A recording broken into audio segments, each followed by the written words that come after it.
this is something that still bugs me, I think, a lot right now when we talk about the future of cryptocurrency mining in general, is that the whole miner that which we had this kind of opportunity to generate revenue in a manner that is taught by a ton of finance gurus all over the world.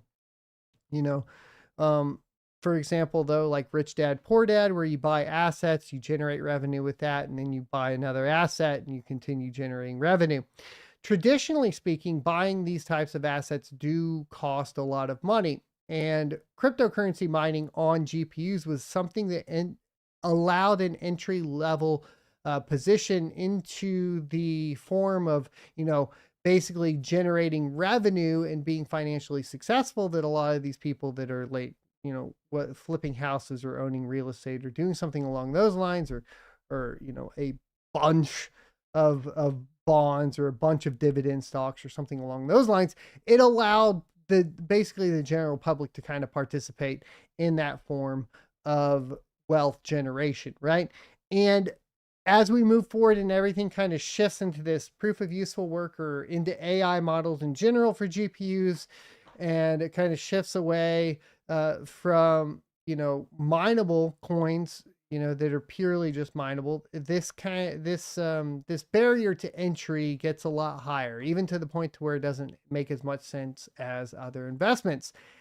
And that's a little sad. I don't like seeing it go this direction, and I'm worried that we're not going to see anything but that. On the flip side of that, we talk about the coins that are still mineable on GPUs, but the fact is, all of them on like hashrate.no are core intensive, have threats of FPGAs and ASICs coming to them quickly. We're already seeing ASICs come out for stuff like well, everything, right? FPGAs getting added to Ironfish. We already have ASICs getting added to Caspa. And it doesn't look like a lot of the coin devs are moving towards, ASIC resistant or anything along those lines. It's a little bit different than the last bull run bear market cycle, where there was this push for decentralization, this push for, ASIC resistance, this push for basically the common man miner from their home being able to participate in these networks. And the reason for that, of course, was adoption, right? Like, your adoption is significantly increased if you are able to have participants or more participants via GPU mining. You have less participants when you get into ASICs and FPGAs, and therefore you don't have a higher adoption rate. That's why you'll see, a big adoption rate at the get go from the grassroots, and then it kind of like dips off and adoption rate starts to fall down. I think we saw this, of course, even with Ethereum, right? Like, massive adoption rate.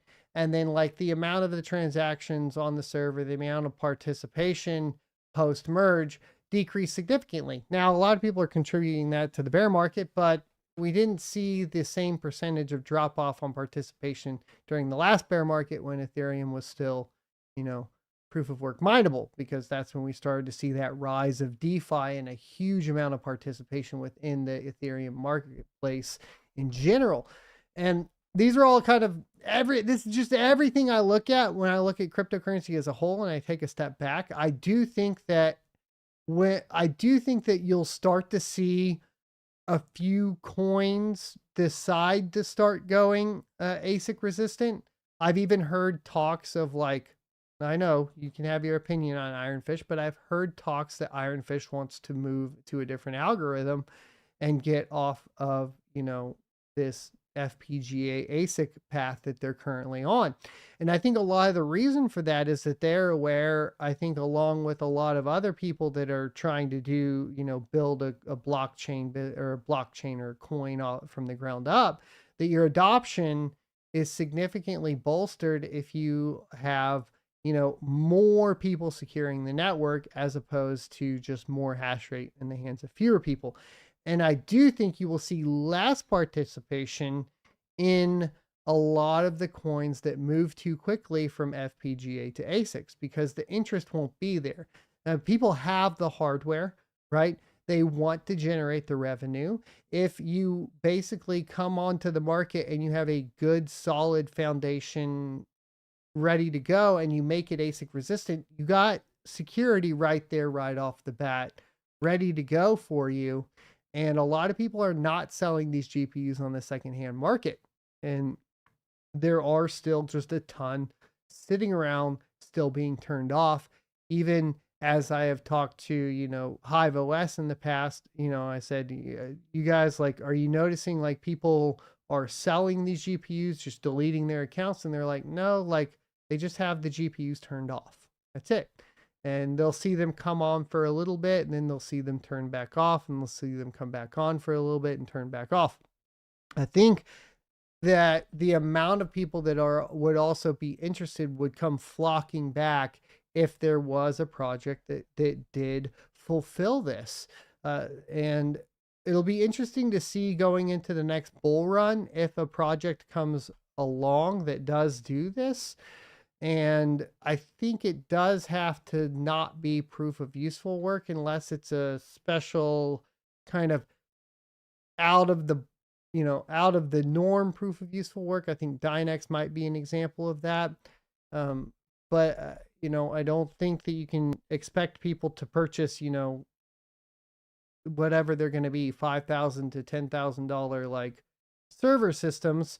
Speaking of which, the Octa server E10, we did get a first look from Mr. Red Panda Mining. The link's down in the description. If you're not subscribed to him, I'm sure all of you all are, but definitely go subscribe to him. He did get this E10 unboxed, and there are a few interesting things. So on the backside, we do have SSD storage available, or 2.5-inch drive. Technically, you could run a 2.5-inch disk drive, but you got 2, 4, 6, 8, 10 there. And then you got your power supplies. These are all 1800 watt Lite-On power supplies, the same ones that come in the original X8s and X12s. And then I believe you got so you got the 3 exhaust fans on the back. I believe they're 140 or 120 millimeter. I didn't catch that, to be completely honest. Going on the inside, weird design choices. Now, Red Panda did mention that they are going to do a back plane. So this may change, but right now each individual drive bay has like an additional Molex power, and then basically just a SATA connector on it. For server grade hardware, this is definitely not something you want to see. Apparently the backplane will be coming in. Now, a backplane would typically, for basically a RAID card, would either plug into a specialized, PCI slot on the board, or just a standard PCI slot on the board, and then you would plug through that RAID card and you'd have your separate RAID controller. This is going to have to be solved, I think, especially for the flux case or side of things. I think you'll want, a pretty good solid backplane that's going to be able to support that. Apparently it is coming. I didn't see anywhere on the motherboard itself where you would have a PCI slot to plug that backplane into. So I'm not sure what interface they're going to use, because I only saw a single CPU slot. I believe you got 8 slots for the memory, and then you got your SATA ports here, which I guess is what they're expecting you in the standard platform to plug into. Onboard RAID controller for this, I don't know. And the other thing, like even this one that they shipped RPM, I know they do this a lot because they just leave the BIOS settings as they are on the Octas, but they don't put the CMOS battery in. But if you're going to be having, specialized hardware that needs to, have specific, BIOS settings to manage the RAID and manage all the rest, why is there not a CMOS battery that comes shipped with the server? I don't know. It's kind of weird. just some oddities. I know that this is very early on though, so hopefully like that all gets handled. It's probably one of those weird process things where they weren't doing the batteries to save a little bit of money on the Octos, and then they I don't know. Anyways, there is a fan, basically a fan assembly in here for easy replacement, which is extremely nice. I'm not sure what the fans are. Probably some standard server grade 120 or 140 millimeters. But I don't know what brand or anything specifically like that. I see like I said, I see the SATA ports here. I don't see a separate, slot for the backplane for the GPU or for the hard drives. You do have your 10 slots. It does look like they're all double width. That does mean, and then the way I believe the cord was here. Yeah, so they got the power coming off here. It looks like it was definitely designed for blower style cards that are going to have essentially a plug on the back. With the current design, I don't think you're going to want to run anything but server, server specific, like data center grade GPUs, in this particular case, or at least blower style coolers. I mean, there is that RTX 4090 with the blower style that we talked about not too long ago. But there's not going to be a ton of different cards that are going to fit necessarily in, this particular setup. So if you're going to build this out, it does feel like it's a lot less whatever you have plopping into this, which is fine. I mean, it's kind of the same as the Octa miners before, but if you have anything like on OpenAir, any of these really thick 30 series or 40 series cards, probably not going to be ideal in this particular situation. Now, some of the cards do sit higher, and I believe RPM also said that they're working on a 5U top that will allow you to have the cards that sit a little bit higher. So that was some information that I gathered on it. You're not getting that. I think what's going to be interesting is the price point here, which is still doesn't seem to be revealed at this point, at least yet. And the price point is going to be extremely important here. If the price point comes in, really, really competitively and makes sense over, purchasing something that's specific for AI processing or something along those lines, then maybe it makes sense. If it comes in closer to those, then it makes a lot less sense because you're not getting, I think from the very get-go, the quality of the RAID controller is going to be a big factor here. So whatever that ends up being is going to be an extremely important factor. I have zero faith in the onboard RAID controller on this particular setup currently, as it's currently set up, as we see it. I have zero faith in that. So if it comes with a separate RAID controller, that's a good name brand, like a Super Micro or something along those lines, we see that come in, we get good, a good setup there, then maybe you're good to go. I don't know where this sits in my opinion, because I don't know where the price point comes in. And like I said, there's too many questions here that are up in the air.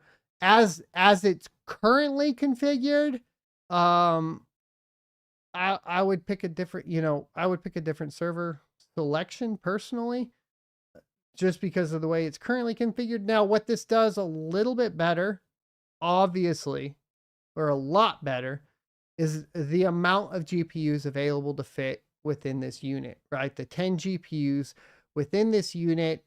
I think that's really where the killer app is for it.